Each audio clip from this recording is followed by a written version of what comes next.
So Fran, your paintings have shapes that are so surprising, almost very realistic, but not quite. Where do they come from? You know, nothing I do is pre-planned, and they come just from playing, improvising. You know, when I first come into the studio, I try to relax and try to focus on the painting on the wall, whether it's I'm just starting out with a panel. I put on headphones and start listening to a podcast, and it's just I'll put something down, whether it's a color, whether it's a gesture of a line, and that starts a dialogue between me and what's on the panel. And how do you choose your colors?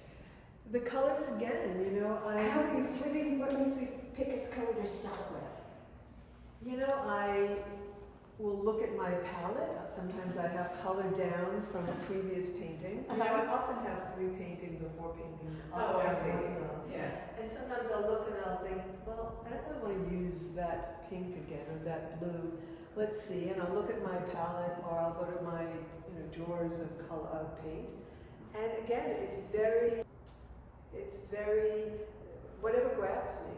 And then I work from that, and I'll mix a color, or I'll get another tube.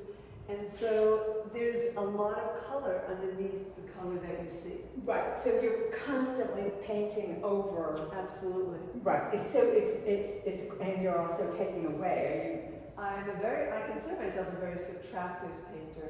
Although I'm Oh, trying really? to, yes, although I'm Oh, trying really? to kind of push against that a little bit. Yeah, usually I will, for example, in this one, take, a couple years ago, this would have been completely one color. I wouldn't have left this because I wouldn't have been as comfortable. But when I was doing this, and I started this when I was in Mexico City, so, color in Mexico City, really does influence me, but this is a little bit more subdued. But I had something going on here, and I just said, okay, I'm just going to leave it.